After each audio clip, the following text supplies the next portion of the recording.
Hello everyone, welcome back to my channel Learn to Teach. In my previous video, I have discussed about the importance of food and the definition of a nutrient. And in today's video, I'm going to discuss about the certain types of nutrients which our food contains. So let us begin with it.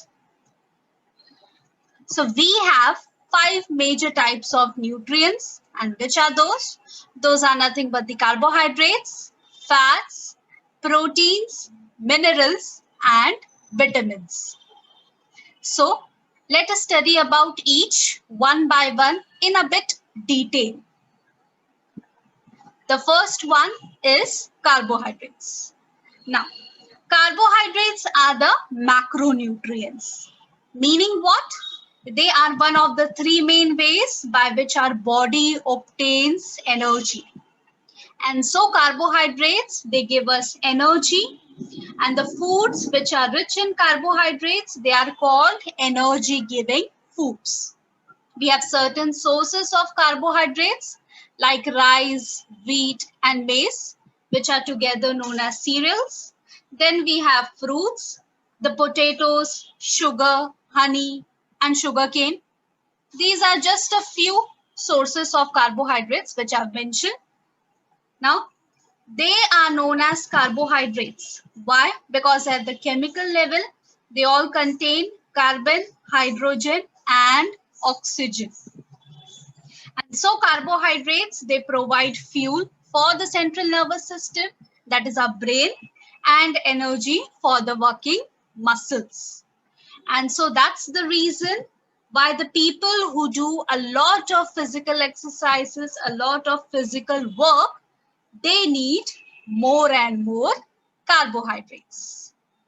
Now let's begin with the second one, that is fats. Along with carbohydrates, fats is also one of the macronutrient. So fats also give us energy, and they give us more energy than carbohydrates. And the foods which are rich in fats, they are also known as energy giving foods. Some sources of fats are vegetable oil, milk, butter, ghee, cheese, cream, dry fruits, and so on. So all these sources of fats, they provide us energy and they help in insulating our body. Insulating the body meaning what? That all these foods which are rich in fat, they help in keeping our body warm.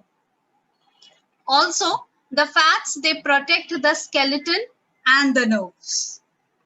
Now, we need the fats in a very small amount, and of course, the excess of fat, they get stored in our body.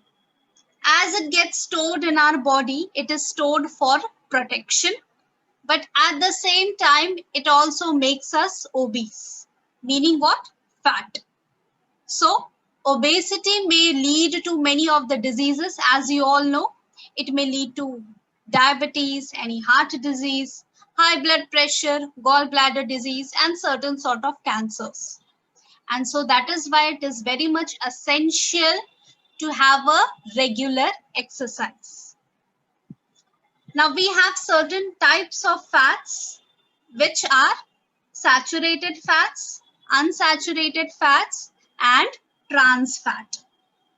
So the saturated fats, they may increase health risk if a person consumes it too much over a long period of time.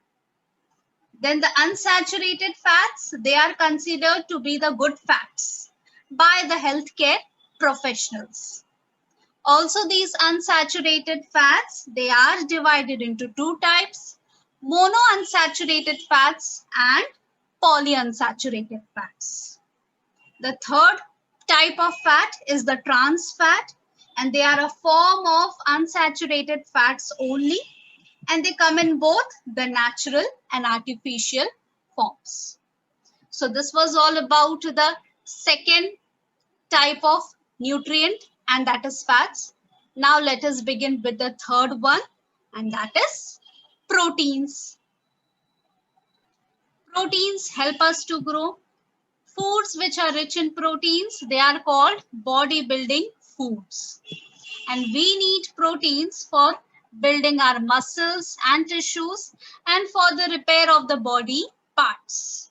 Some of the sources of proteins are milk and its products like the cheese, yogurt, the cottage cheese.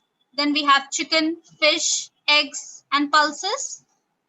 All these sources of proteins, they are more needed by the young children. And why is that so? Because they are at their growing age. So that is why they need more and more proteins. Because these proteins, they just provide our body with the building material to grow. Adults also need protein for sure, but the growing children, they need it more. Now, chemically, the proteins, it is composed of amino acids, which are the organic compounds which are made up of carbon, hydrogen, nitrogen, oxygen, or sulfur. And our immune system stays strong just with the help of the proteins. Now, all the three types of nutrients which I have discussed just now, that is the carbohydrates, fats, and proteins, they are required in larger quantities in our body, and so they are known as the macronutrients. They are macronutrients, they are essential for proper body functioning, and so the body requires them in large amounts. And all the macronutrients, they must be obtained through our diet, because the body, they cannot produce the macronutrients on its own. That's it for today about the last two types of nutrients, that is minerals and vitamins. I am going to discuss about them in my next video. Do like, comment, share and subscribe my channel, Learn to Teach, and don't forget to press the bell icon. Till then, keep learning, keep teaching and keep enjoying.